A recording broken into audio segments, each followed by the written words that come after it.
오늘 하나님께서 저와 여러분에게 주시는 말씀은 요한복음 13장 12절로 17절의 말씀입니다. 제목은 행함의 본을 보이시다. 행함의 본을 보이시다 하는 이런 하나님의 말씀을 선포하기 원합니다. 오늘의 본문은 주님께서 거듭난 신앙인의 온전한 삶의 모습을 행함으로 본을 보이신 이유를 분명하고 명확하게 말씀하시면서 이것을 알고 행하면 복이 있다고 말씀하십니다. 여러분들도 예수님의 행하심을 본받아 여러분의 삶에서 복이 넘치시기를 바랍니다. 우리 본문의 말씀 한 번 더 합독하길 원합니다. 오늘의 본문 요한복음 13장 12절로 17절의 말씀을 함께 봉독하겠습니다. 12절 시작. 그들의 발을 씻으신 후에 옷을 입으시고 다시 앉아 그들에게 이르시되 내가 너희에게 행한 것을 너희가 아느냐. 너희가 나를 선생이라 또는 주라 하니 너희가 나를 옳도다. 내가 그러하다. 내가 주와 또는 선생이 되어 너희 발을 씻었으니 너희도 서로를 덜 씻어주는 것이 옳으리라. 내가 너희에게 행한 것 같이 너희도 행하게 하려 하여 본을 보였노라. 내가 진실로 너희에게 이르노니 종이 주인보다 크지 못하고 보냄을 받은 자가 보낸 자보다 크지 못하다니 너희가 이것을 알고 행하면 복이 있으리라. 이렇게 말씀하십니다. 저는 지난번에 설교에서 아가파의 사랑의 그 원어상 그 뜻이 고통과 외로움과 슬픔이 있다고 하는 의미를 말씀드렸습니다. 죄인의 처지를 슬퍼하고 함께 고통해하며 아파하는 마음입니다. 죄인의 처지가 너무 고통스럽고 멸망으로 달려가는 사람들이 불쌍하고 마음이 아파 그 마음속으로부터 솟아오르는 긍휼과 사랑의 감정을 억누를 수가 없어서 예수님께서 내가 대신 죽어 저 죄인을 살릴 수만 있다면 얼마든지 죽을 수 있다 하는 이러한 마음, 이것이 아가페의 사랑이라고 말씀을 드렸습니다. 그리고 이 아가페의 사랑은 어떠한 대상이 사랑스럽기 때문에 사랑하는 것이 아닙니다. 그래서 예수님께서도 그 사랑을 본인이 선택하지 아니하시고 하나님이 세상을 이처럼 사랑하사 독생자를 주셨다고 하는 그 말씀의 근거에서 예수님께 다가오는 모든 이들을 사랑했을 뿐만 아니라 인류의 모든 인간의 문제를 처리하시고 사랑하심으로 말미암아 십자가의 길을 가신 것입니다. 오늘은 예수님께서 그 십자가의 길을 가시는 그 길목에서 특별히 세족식을 마치신 후에 본문의 말씀대로 이렇게 말씀하십니다. 예수님께서는 말씀하십니다. 내가 주와 또는 선생이 되어 너희 발을 씻었으니 너희도 서로 발을 씻어주는 것이 옳으니라. 그 당시에 사회 문화 속에서 선생이 제자들의 발을 씻어준다고 하는 것은 상상도 할 수 없는 일입니다. 주인이 종의 발을 씻어주는 것도 상상할 수 없는 일입니다. 엄청난 사건이에요. 우리는 성경에 나타나는 것을 보고 세족식의 은혜를 교회에서 누리고 있습니다만 이러한 것들은 그저 어떠한 섬김의 모습이 아니라 엄청난 파라다임의 변화인 것입니다. 이러한 파라다임 변화 속에 예수님께서는 제자들에게 한 사람 한 사람 그들의 발을 씻어주시며 사랑하실 때 끝까지 사랑하셨던 그 아가페의 사랑을 보여주고 있는 것입니다. 그러면서 우리는 기독교의 구원의 문제를 생각하게 되는데 기독교의 구원의 문제를 출생에 비유하여 이야기하는 것은 신비롭기만 합니다. 왜냐하면 우리는 구원의 문제라는 것을 교회 안에서도 많이 생각하지 않습니까? 내가 거듭났는가? 참으로 내가 예수 그리스도를 인격적으로 믿었는가? 인격적으로 믿었다는 것이 무엇이며 거듭났다는 것이 무엇이며 신앙이라는 것이 무엇이며 어떻게 믿어야 하는지 잘 알지 못하더라도 그것을 찾고 노력하고 기도하며 나아가고 있는 것이 오늘날 우리 신앙인의 모습입니다. 그러한 가운데 예수님께서는 말씀하십니다. 거듭난 사람들에게 너희들이 하나님의 뜻으로 난 것이다. 이것은 인간의 노력이나 행위로 된 것이 아니라 하나님의 선물이고 하나님의 뜻 가운데 계획된 선택된 백성이다 라고 말씀하시는 거예요. 그리고 더 나아가서 오늘은 예수님께서 하나님의 뜻으로 거듭났다고 하는 것은 하나님의 뜻대로 살아야 한다고 하는 것을 알려주시는 것이에요. 신령한 사람으로 살아가기 위하여 서로를 향해 발을 씻어주라는 명령입니다. 14절의 말씀을 보십시오. 내가 주와 또는 선생이 되어 너희 발을 씻었으니 너희도 서로 발을 씻어주는 것이 옳으니라 이렇게 말씀하십니다. 우리가 남의 발을 씻는다고 하는 것은 지극히 겸손하지 않으면 되지 않는 것입니다. 남의 발을 씻어주려면 먼저 그 사람 앞에 엎드려야만 됩니다. 무릎 꿇고 엎드려서 그 발 냄새나고 먼지 타고 지저분한 그것을 정성스러운 마음으로 사랑하는 마음으로 그것을 씻어주는 것입니다. 그러기 위해서는 내 자신을 송두리째 내어놓아야 합니다. 나의 기존의 것, 채통이나 자존심이나 나의 의견이나 어떤 가치관 같은 옳고 그름의 어떤 문제가 아니라고 하는 것이죠. 이러한 모든 것을 내려놓아야만이 발을 씻을 수 있는 것입니다. 그리고 내려놓은 것만으로는 되지 않아요. 왜냐하면 우리가 아무리 겸손해지려고 노력하고 아무리 남을 섬기려고 하지만 잘 안 되는 것이 사실이잖아요. 그럼 어떠하면 그렇게 할 수 있겠습니까? 이 예수님의 마음, 예수님의 명령, 이것을 나에게 채워야 되는 거예요. 나를 비울 뿐더러 예수님을 내 안에 채운다고 하는 것은 무엇을 이야기하고 있습니까? 어떻게 예수님을 내가 채울 수가 있겠습니까? 하나님의 말씀을 묵상하고 기도하며 찬송할 뿐더러 주일에는 예배를 통하여 다시 한번 내가 회복되고 하나님을 공경하고 경외하는 마음으로 하나님 앞에 나아가는 이러한 것들이 우리의 삶의 필수적이라는 것을 이야기 드리고 싶은 거예요. 우리는 기존의 방식으로는 남의 발을 씻는 일을 할 수가 없습니다. 제자들은 더 이상 자기 자랑으로 만날 수 없는 하나님의 사람들임을 배워야만 했습니다. 예수님께서 발을 씻겨주심으로 말미암아 내가 왼자리 오른자리라고 경영했던 그 제자들은 자신들의 우둔함과 자존심과 탐심의 더러움이 생각나서 부끄러운 마음으로 이 예수님께 발을 내어놓았을 것이에요. 이제 우리도 마찬가지입니다. 우리도 이제 살아계신 하나님 앞에서 서로가 발을 씻어줄 때에 씻는 사람뿐만 아니라 발을 내어주는 사람도 겸손한 마음으로 겸허하게 나의 아픔과 상처와 또 나의 수치와 나의 어려운 것들을 그리스도의 사랑 가운데 녹여야만 됩니다. 아멘. 제자들이 자리 다툼했던 이러한 이야기들을 우리는 그냥 성경에 슬쩍 지나가고 말아요. 그 당시 예수님께서 예루살렘에 입성하시면서 호산나 찬송을 그 권위가 대단했거든요.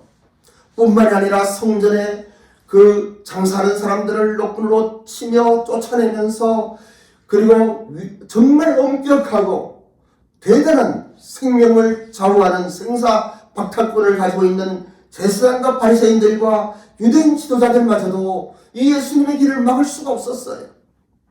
이제는 우리들의 왕이 될 것이다라고 그들은 확신했기 때문에 내가 영의정이 되겠다, 자의정이 되겠다 하는 거예요.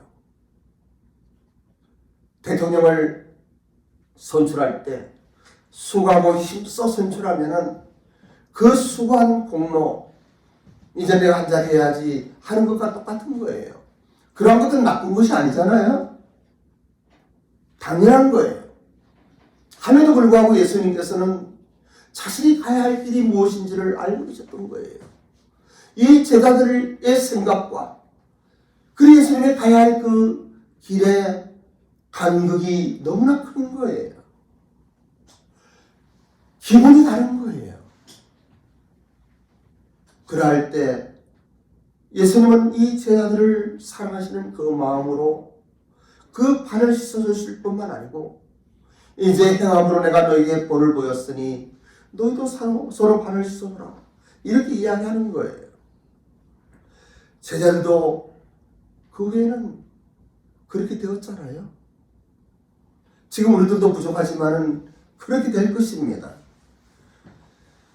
제자들이 자리에 다툼하고 누가 크냐라고 따질 때에 예수님께서 그들이 발을 씻어주심으로 섬김의 모범을 보이셨기 때문에 나중에 예수님이 십자가에 돌아가시고 부활하시고 승천하신 이후에 제자들은 그러한 길을 갔던 것입니다. 예수님께서 스스로 종의 모습을 취하시고 제자들이 발을 씻어줬기 때문에 그들도 그렇게 된 것이에요. 그렇게 할 수 있었던 것이에요. 우리들도 그렇게 할 수 있는 거예요. 우리도 그렇게 해야만 되는 거예요. 주님의 몸된 교회 안에서 누가 큰 자입니까? 성김의 자리에 있는 사람이 큰 자가 아니겠습니까? 발을 씻어주는 사람이 큰 자가 아니겠습니까? 누가 서운한 이야기를 하고 누가 거북한 사람이 앉아있고 누가 불편하다 할지라도 그 사람을 그리스도의 사랑으로 품고 그 마음을 만져주는 사람이 큰 사람이 아니겠습니까? 15절로 17절의 말씀도 합독하기를 원합니다. 한번 15절로 17절의 말씀입니다. 시작. 내가 너에게 행함같이 너희도 행하게 하려는 본을 보였노라. 내가 진실로 진실로 너에게 이르노니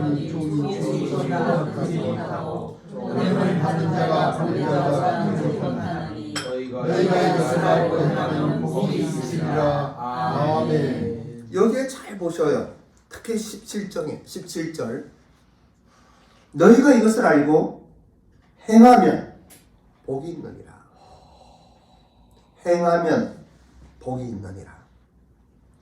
예수님의 행동은 제자들의 무지함과 교만함을 생각나게 하는 회개의 도전이었습니다. 우리 스스로가 예수 그리스도 앞에서는 항복하고 무릎을 꿇습니다. 살아계신 하나님의 그 어미함을 생각할 때 나를 위하여 나를 사랑하셔서 십자가에서 피 흘려 죽으셨던 나의 주님을 생각할 때에 내 생명 주님께 드리겠다고 우리는 결단합니다.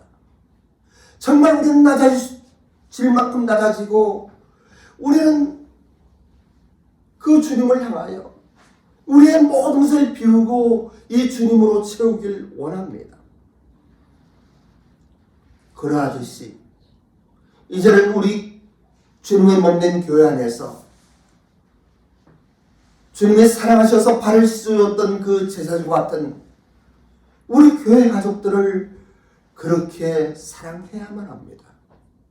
여러분 자외에 있는 분들 한번 보시고 내가 당신의 발을 씻어드리고 싶습니다라고 한번 이야기해 보셔요. 주님의 그 사랑으로 당신을 사랑합니다. 존경합니다. 한번 이야기해 보셔요. 한번 해보세요. 주님 진짜로 해보셔요. 뒤로 돌아서 해보셔요.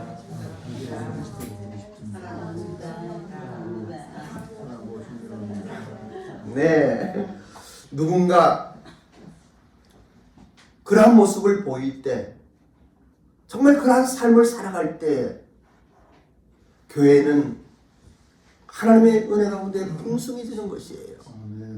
이것은 교회 생활뿐만 아니고 여러분들의 사회생활과 가정생활 속에서도 있는 거예요. 직장 동료가 아니면 비즈니스 파트너가 나를 힘들게 하고 어렵게 할 때 이 예수님의 마음을 가지고 그 사람을 발을 씻어주는 이런 마음을 가지게 되면은 그 사람은 감동할 수밖에 없어요.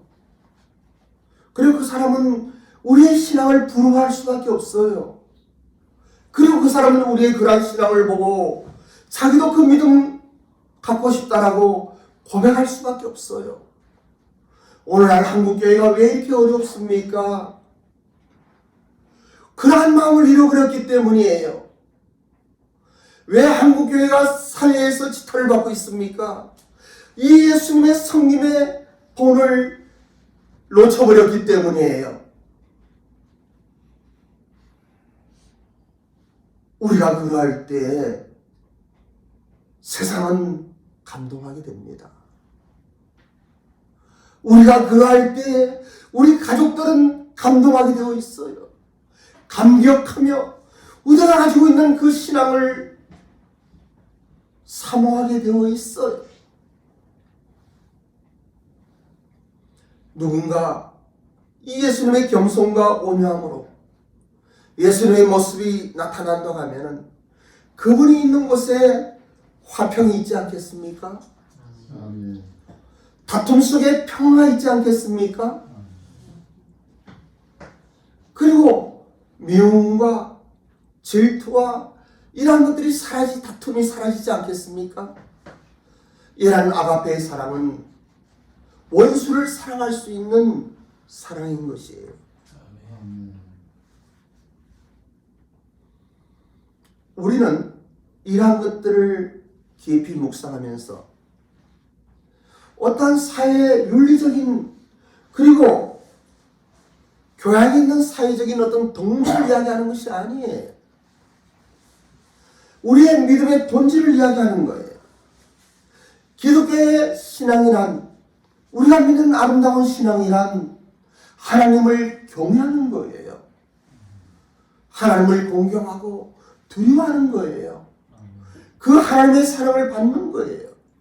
그리고 그 하나님의 사랑을 우리도 이제는 사랑하며 서로의 발을 씻어주는 예수님의 그 본을 본받아 살아가는 것이 신앙생활인 거예요.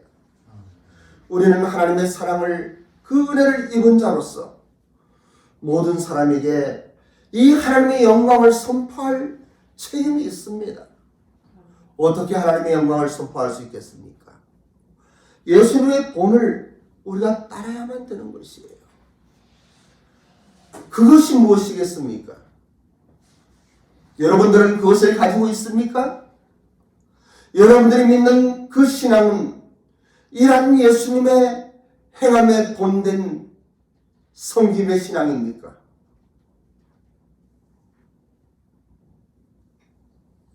이 말씀을 묵상하면서 저 자신부터도 다시 한번 옷깃을 여미며 내가 나아갈 길을 생각해 보는 것이에요. 사람이 특히 교회에서 열심을 내는 우리 성도님들이 왜 이러고 싶지 않겠어요? 왜 원수를 사랑하고 싶지 않겠어요? 왜 그리스도의 본이 나의 삶을 통하여 나타나는 것이 얼마나 사모되는 우리의 신앙이겠어요? 그럼에도 잘 안 되잖아요. 또 실패하면서 주일날 대표 기도할 때나 혼자 기도할 때나 또 회개하며 하나님께 나아가잖아요. 그거 참 잘하시는 거예요. 함에도 불구하고 왜 그래야만 되나요? 거듭났다고 다 되는 거 아니에요. 우리는 분명히 예수 그리스도를 믿고 영접하면 죽은 자들 가운데서 살아나는 것이죠. 그걸 우리는 거듭남이라고 이야기해요. 그렇습니다. 먼저는 이런 기본이 되어야 돼요. 여러 차례 말씀드립니다만 아무리 노력하고 교회에서 수고하고 무엇을 한다 하더라도 그것으로 구원받을 수 있는 거 아니잖아요. 우리의 행함이나 우리의 헌신이나 이러한 것이 아니잖아요. 온전한 하나님의 사랑 가운데 그 은혜 가운데 너희가 믿음으로 말미암아 구원을 얻었나니 이것은 너희에게서 난 것이 아니요 하나님의 선물이라고 하는 이 뜻을 머리로 아는 것이 아니고 가슴으로 받아들이는 거 아니겠습니까? 아멘. 그것을 위하여 우리 예수님 십자가에 못 박혀 죽으시지 않았습니까? 예수님이 나를 위하여 죽으신 거예요. 이거 우리가 머리로 알 수 있지만 그것이 가슴까지 내려오는데 얼마나 많은 시간이 걸립니까? 그래서 성경은 너무나 신비한 것이기 때문에, 너무나 놀라운 것이기 때문에 출생의 비밀로 이야기하는 거예요. 다시 태어났다고. 사랑하는 우리 일본 비전교회 성도 여러분, 이러한 신앙이 여러분들의 것이에요. 여러분들이 알고 있는 예수님의 뜻이에요. 하나님께서 여러분들에게 아주 단순하게 말씀하셔요. 나를 믿으라. 나를 보내신 자를 믿고 영생을 얻었나니 이것은 너희에게서 난 것이 아니라 하나님의 선물이라고 이야기하는 거 아니겠어요? 내가 진실로 진실로 너희에게 이르노니 내 말을 듣고 또 나 보신 이를 믿는 자는 영생을 얻었고 라고 이야기하지 않습니까? 내가 진실로 진실로 너희에게 이르노니 죽은 자들이 하나님의 아들의 음성을 들을 때 원하니 곧 이때라 듣는 자는 살아나리라 말씀하지 않습니까? 이 말씀이 여러분의 심령 속에 생명으로 들리기를 원합니다. 그리고 새 생명 가운데 이제는 예수님께서 말씀하신 이 놀라운 섬김의 본을, 이 행함의 본을 여러분들도 본받아 수고하시기 바랍니다. 그래서 17절에는 너희가 이것을 알고 알아야 돼요.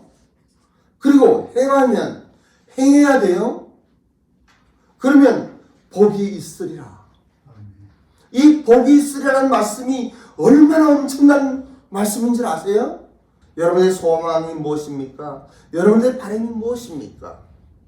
오늘 이 말씀 가슴에 담고 이러한 것을 알고 행하시는, 그러므로 말미암아 복받는 여러분들이 되시기를 주님의 이름으로 축원합니다. 아멘. 기도하겠습니다. 아버지 하나님, 오늘 주님께서 행함을 통하여 우리의 그 모습 보여주신 것 감사드립니다. 이 본을 받아 우리도 그리하게 하옵소서. 감사드리며 예수님의 이름으로 기도드립니다.